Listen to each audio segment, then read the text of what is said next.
Hello दोस्तों, स्वागत है आप सभी का आपके अपने यूट्यूब चैनल जैकपुर पे। आज के इस वीडियो में हम लोग क्लास 10th का गणित का चैप्टर 8 का वीवीआई क्वेश्चन देखेंगे। और ये जो आज का वीडियो है वो वीकली टेस्ट जो आप लोगों को 25 नवंबर को होने जा रहा है उसके लिए तो इम्पोर्टेंट होगा ही। साथ ही साथ आप लोग का जो बोर्ड एग्जाम 16 फरवरी 2024 को गणित का एग्जाम होने वाला उसके लिए भी ये काफ़ी इंपॉर्टेंट होने वाला है। तो इसका हम लोग सेट 4 करने वाले हैं। इसके पहले भी सेट 1, सेट 2, सेट 3 चैनल पर अपलोड है। यदि आप लोगों ने नहीं देखा है तो प्लेलिस्ट पर जाकर देख सकते हो।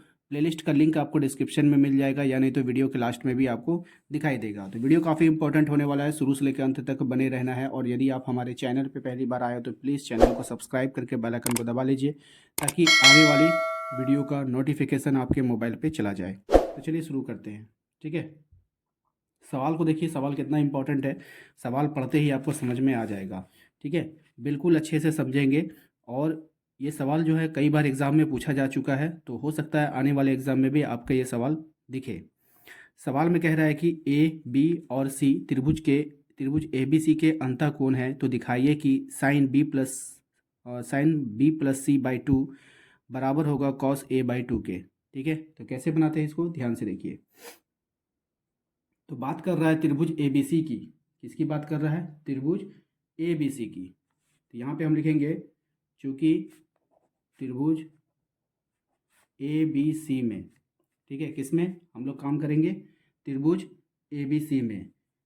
ठीक है, तो अगर हम बात करें ए प्लस बी प्लस सी, ये जो ए बी सी है ये क्या है? त्रिभुज के अंतःकोण है। तो ए प्लस बी प्लस सी बराबर कितना हो जाएगा? 180 डिग्री। क्यों?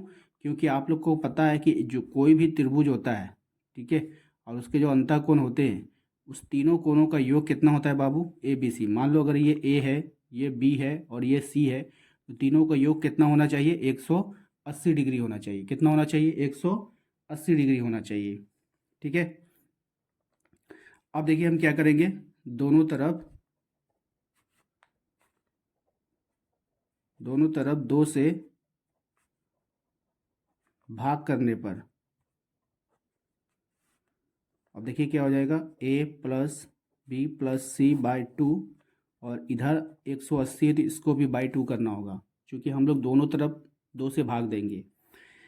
बराबर का मतलब होता है कि इधर जितना क्वांटिटी है इधर भी इतना क्वांटिटी होना चाहिए। मान लीजिए पहले इधर 10 केजी था, इधर भी 10 केजी होगा, तब तो आप बराबर लिखे हो।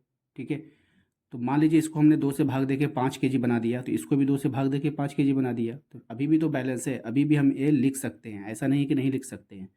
जो काम आप इधर करोगे वही काम इधर भी करना होगा, तभी ये बराबर का साइन काम करेगा। ठीक है, तो ये आपको समझ में आ गया। अब देखिए ये हो क्या गया है, ध्यान से देखिएगा। ये हो गया आपका A plus B plus C by two, और इधर हो जाएगा 90। 2 से ये 180 कट जाएगा ना, कितना? 90 बार में। तो इसको काट दो, ये कितना बार में कट गया? 90 बार में। अब यहाँ पे आप ध्यान से देखोगे आपके पास क्या बनकर आया है? A plus B plus C by two by बराबर 90। अब देखिए ये जो बाय में 2 आपको दिख रहा है ना, ये बाय में जो 2 है ना, ये ए के नीचे भी 2 है, बी के नीचे भी 2 है, सी के नीचे भी 2 है। ठीक है, तो हम क्या करेंगे? B plus C by two को रहने देंगे, और ए बाई टू को हम इस तरफ ले जाएंगे, तो ये कितना हो जाएगा? 90। और ए बाई टू है तो ये इधर आकर के घट जाएगा, माइनस ए बाई टू। बात समझे? एक बार फिर से हम समझा देते। देखिए A plus B plus C by two है, यहाँ पे किसी को कोई दिक्कत नहीं है। ये जो 2 है ना, देखिए ये जो बटा है ये तीनों पे है, और इस बटा के नीचे क्या है? 2। इसका मतलब होता है कि ए के नीचे भी 2 है, बी के नीचे भी 2 है, सी के नीचे भी 2 है। तो बी और सी के नीचे 2 रहने दिए, और ए के नीचे जो 2 था उसको उठा करके हम कहाँ ले गए? उस तरफ, बराबर के इस तरफ। तो बराबर के इस तरफ जाएगा तो अगर क्या हो जाएगा? चिन्ह चेंज हो जाएगा, ये माइनस लग जाएगा। ठीक है, तो अब आपके पास बनकर आ गया B plus C by two बराबर 90 माइनस ए बाय टू। ठीक है, अब हम क्या करेंगे? ध्यान से देखिए। अब लिखेंगे दोनों तरफ, क्योंकि कोई भी कार्य करेंगे तो दोनों तरफ करेंगे। दोनों तरफ साइन लगाने पर। ठीक है, अब देखिए अब क्या हो जाएगा? साइन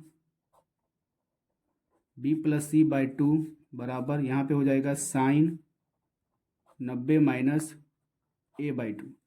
अब इसको आप ध्यान से अगर देखो, पूरी तरीक़ा से अगर ध्यान से देखोगे तो इसको कोई चेंज करने का ज़रूरत नहीं है। इसको आप उसी तरह लिख दो, sine B plus C by two, और ये हो जाएगा साइन 90 माइनस थीटा बराबर होता है कॉस थीटा। तो आप कॉस लिखो, थीटा की जगह पे क्या है ए बाई टू, तो ए बाई टू। और यही आपको प्रूफ करना था कि sine B plus C by two बराबर कॉस ए बाई टू, इसको आपको सिद्ध करके दिखाना था। तो हम लोगों ने इसको सिद्ध करके दिखा दिया। उम्मीद करते हैं कि आप लोगों को समझ में आ गया होगा। देखिए वीडियो अच्छा लग रहा है तो वीडियो को लाइक करना है एंड सभी दोस्तों के साथ शेयर भी करना है। चलते हैं दूसरे सवाल पे, देखते हैं दूसरा सवाल क्या है। चलिए दूसरे सवाल पे आते हैं। हमारा दूसरा सवाल है कि यदि सेक 4a बराबर कॉसेक ए माइनस कॉसेक ए 20 डिग्री है, ठीक है, ए माइनस 20 डिग्री है, तो जहाँ 4a एक न्यून कोण है तो a का मान क्या होगा। ठीक है, तो चलिए इसको बनाते हैं। जो चीज़ आपको दिया जाता है उसको पहले आप लोग को लिख लेना है, क्योंकि आपके पास क्या चीज़ है, सेक 4a बराबर कॉसेक ए माइनस 20 डिग्री। ठीक है, ये आपको दिया गया है। अब यहाँ पे एक चीज़ ध्यान से देखना है, हम इसको क्या चेंज कर सकते हैं। ठीक है, इसको हम लिख सकते हैं कोसेक, ध्यान से देखिएगा, कोसेक 90 - 4a, क्या लिख सकते हैं, 90 - 4a। क्यों लिख सकते हैं बताते हैं आपको, बराबर कोसेक ए माइनस 20 डिग्री। ये हमारा पहले से सवाल में था, इसको हमने इस पे चेंज किया। क्यों, मैं हमने ब्रैकेट में लिख दिया, चूँकि आपका होता है कोसेक 90 माइनस थीटा बराबर सेक थीटा। ठीक है, ये आपका फॉर्मूला है। तो थीटा का जगह पे 4a है, ठीक है, सेक थीटा। तो आप देखो यहाँ पर, ये अगर सेक थीटा है तो सेक थीटा की जगह पे हम क्या लिख सकते हैं, कॉसेक 90, सॉरी यहाँ पे 90 कर लीजिएगा, कॉसेक 90 माइनस थीटा। तो हमने उसी को लिखा है कॉसेक 90 माइनस थीटा, थीटा की जगह पे क्या है 4a।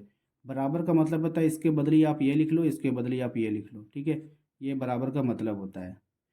तो हमने अभी क्या लिखा है, ये वाला लाइन को लिखा है। ठीक है ना, तो अब आप यहाँ पे थोड़ा सा ध्यान देना। ठीक है, थोड़ा सा ध्यान देने वाली बात है, यहाँ पर भी कॉसेक है, यहाँ पर भी कॉसेक है, दोनों इक्वल हो गया, यानी कि इस तरफ भी है और इस तरफ भी है ना। तो हम क्या करेंगे, जब बराबर के दोनों साइड कोई भी चीज़ बराबर हो जाता है उसको हम लोग काट देते हैं। ठीक है, बात समझ में आया कि नहीं, दोनों के बराबर, जब दोनों साइड कुछ भी बराबर हो जाता है उसको हम लोग क्या करते हैं, काट देते हैं। तब यहाँ पे आपको हो जाएगा 90 - 4a बराबर a - 20। ठीक है, और ये 90 भी डिग्री में है। ठीक है, आप डिग्री में लिख सकते हो। तो अब यहाँ पे ध्यान देने वाली बात है कि हम क्या करेंगे, ये 90 है, इस -20 को इधर ले आएंगे तो ये +20 डिग्री हो जाएगा, बराबर a, इसको उधर ले जाएंगे +4a हो जाएगा। ठीक है, तो 90 में 20 जोड़ दीजिएगा, कितना हो जाएगा 110, बराबर यहाँ पे हो जाएगा 5a, या a का आप वैल्यू जब निकालने लगोगे तो ये हो जाएगा 110/5, हो जाएगा 110/5। जब इससे आप इसको काटोगे तो कितना आ जाएगा, 22 डिग्री आपका यहाँ पे आंसर आ गया। तो उम्मीद करते हैं कि आप लोगों को समझ में आ गया होगा किस तरह से इसको हम लोग आंसर निकाले हैं। ठीक है, चलते हैं अगले सवाल पे। चलिए देखिएगा, अगला सवाल है क्वेश्चन नंबर 3 हमारा, कह रहा है आकृति में tan p minus cot r का मान ज्ञात कीजिए। जो आकृति आपको दिया गया है, ये वाला आकृति की बात कर रहा है, tan p निकालना है और कॉट r निकालना है। तो यहाँ पर आप देखोगे, सबसे पहले आप लोग फिगर को ध्यान से देखो, एक त्रिभुज दिया गया है जिसका लंब 12 सेंटीमीटर है और कर्ण 13 सेंटीमीटर है। अगर हम बात करेंगे ना, ध्यान से देखिएगा, अगर हम बात करें तो यहाँ पर क्यू आर निकालने की बात किया जा रहा है। ये क्यों, क्योंकि हमने एक ट्रिक बताया था आपको, इस तरह से लाल लिख लीजिएगा और इस तरह से कक्का लिख लीजिएगा। और sine cos tan cosec sec cot, हमें क्या निकालना था भाई, टैन। तो टैन में क्या होता है, लंब बटा कर्ण। चलिए, साइन कॉस टैन लंब बटा आधार, तो लंब है और आधार हमको मालूम नहीं है, तो आधार हमें हर हाल में निकालना होगा।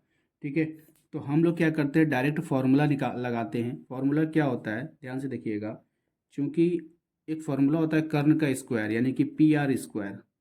बात समझ में आया, PR कर्ण का स्क्वायर बराबर होता है लंब का स्क्वायर, यानी PQ का स्क्वायर प्लस आधार का स्क्वायर QR का स्क्वायर।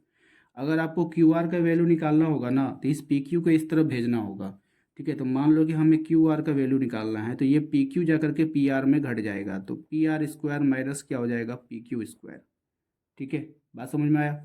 अब इतना लिख लेने के बाद अब हम क्या निकालेंगे, QR का वैल्यू निकालेंगे। तो QR का स्क्वायर, PR कितना है आपके पास, PR है आपका 13 का स्क्वायर, अब माइनस PQ कितना है आपका 12 का स्क्वायर, तो क्यू आर स्क्वायर बराबर हो जाएगा 13 का हो जाएगा 169, यानी 13 गुना 13 169, 12 गुना 12 144, दोनों का हम लोगों ने निकाल लिया। घटाने पे ये आ जाएगा 25, तो क्यू आर बराबर कितना हो जाएगा, स्क्वायर बराबर 25।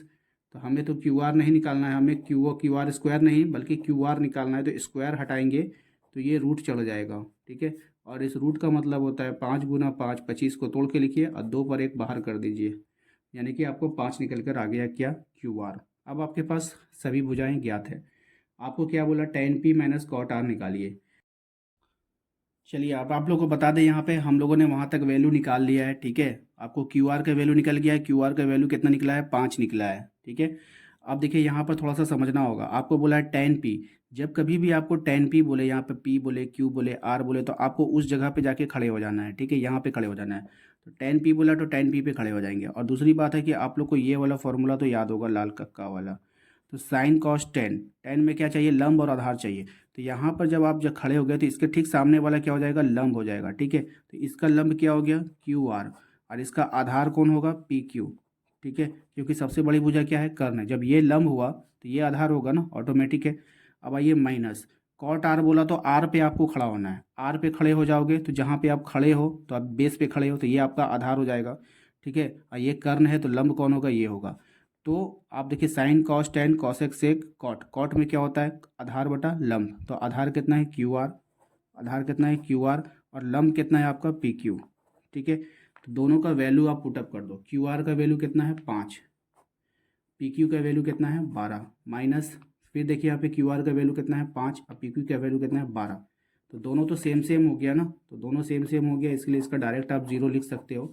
उतना भिन्न का जोड़ बनाने की ज़रूरत नहीं है, साफ पता चल रहा है कि 5/12 में से 5/12 घटाओगे तो 0 आएगा, ठीक है। और यही आपका क्या हो जाएगा, आंसर हो जाएगा।